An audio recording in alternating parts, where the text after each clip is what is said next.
Assalamualaikum warahmatullahi wabarakatuh. Halo teman-teman semua. Perkenalkan, nama saya Yunita Effendi. Saya mahasiswi UIN Sultan Syarif Qasim Riau. Saya prodi Bimbingan dan Konseling Pendidikan Islam. Salam kenal. Nah, sebelum saya memulai materi saya ingin menyampaikan untuk teman-teman semua tetap jaga kesehatan ya di masa pandemi sekarang ini. Semoga kita senantiasa diberikan kesehatan oleh Allah Subhanahu wa taala.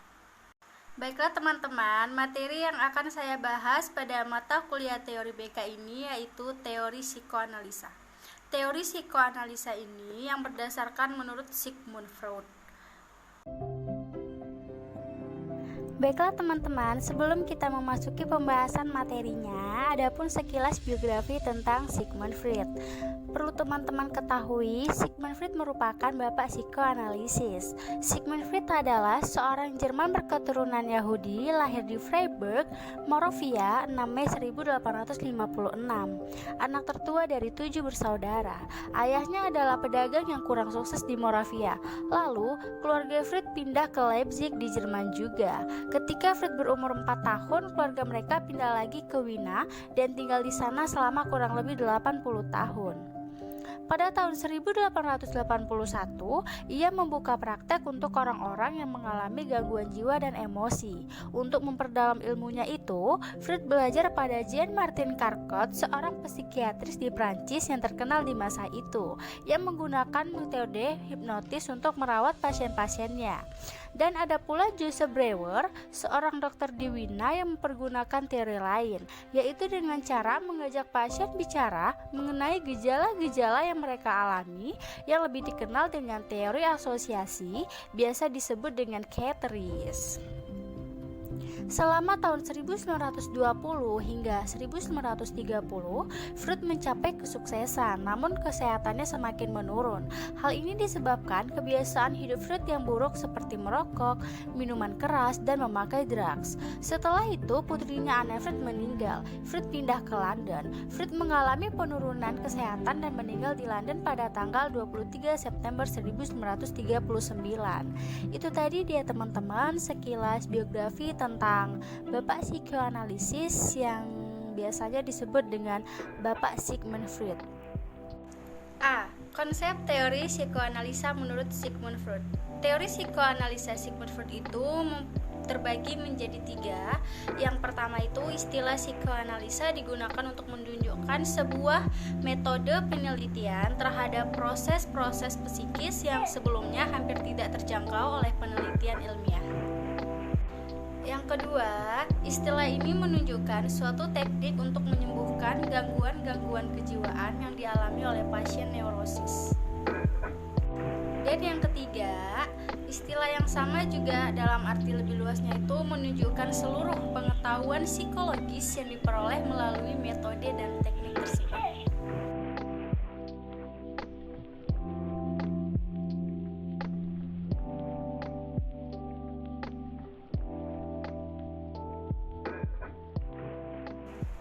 Struktur kepribadian menurut Sigmund Freud pada tahun 1902. Yang pertama itu ada alam sadar. Kita sadar akan segala sesuatu yang terjadi di sekitar kita, kita bisa merasakan dan kita bisa melihatnya. Mencakup semua pengalaman yang kita sadari. Yang kedua itu ada alam prasadar. Alam prasadar ini dimana kita dapat menjadi sadar jika kita menghadirkannya. Yang ketiga ada alam bawah sadar, proses mental yang terjadi tanpa adanya alam sadar atau mungkin terjadi dengan adanya pengaruh yang khusus.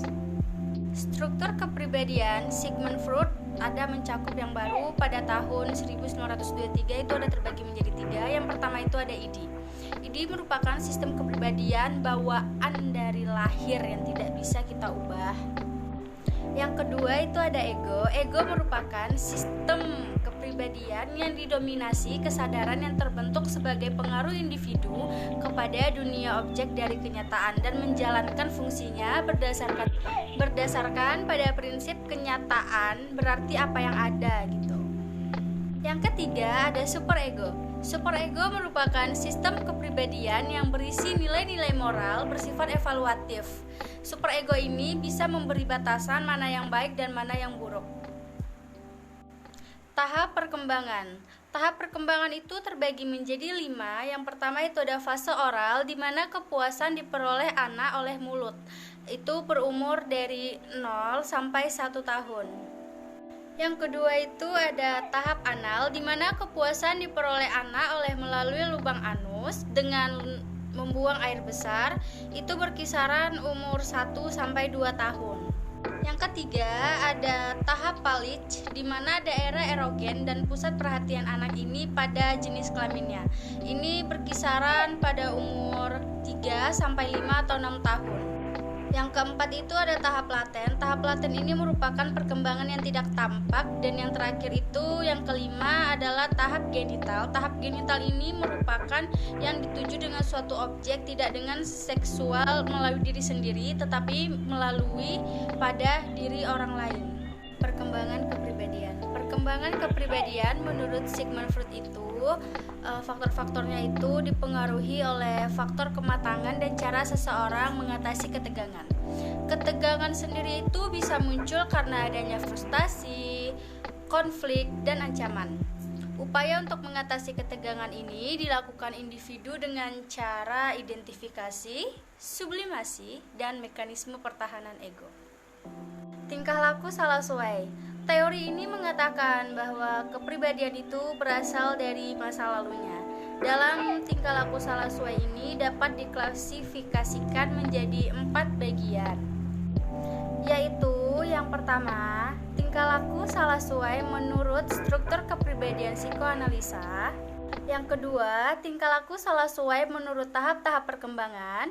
Yang ketiga, tingkah laku salah suai dalam mekanisme pertahanan diri. Dan yang terakhir atau yang keempat, teknik konseling salah suai menurut psikoanalisis. Hakikat manusia menurut pandangan psikoanalisa. Hakikat manusia terbentuk dari kepribadian. Kepribadian adalah semua corak perilaku dan kebiasaan individu yang terhimpun dalam diri dan digunakan untuk bereaksi serta menyesuaikan diri terhadap segala rangsangan, baik dari luar maupun dari dalam. Corak perilaku dan kebiasaan ini merupakan kesatuan fungsional yang khas pada seseorang. Perkembangan kepribadian tersebut bersifat dinamis, artinya selama individu masih bertambah pengetahuannya dan mau belajar serta menambah pengalaman dan keterampilan, mereka akan semakin matang dan mantap kepribadiannya.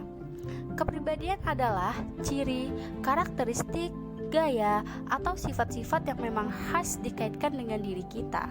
Dapat dikatakan bahwa kepribadian itu bersumber dari bentukan-bentukan yang kita terima dari lingkungan, misalnya bentukan dari keluarga, pada masa kecil, dan juga bawaan-bawaan yang dibawa sejak lahir.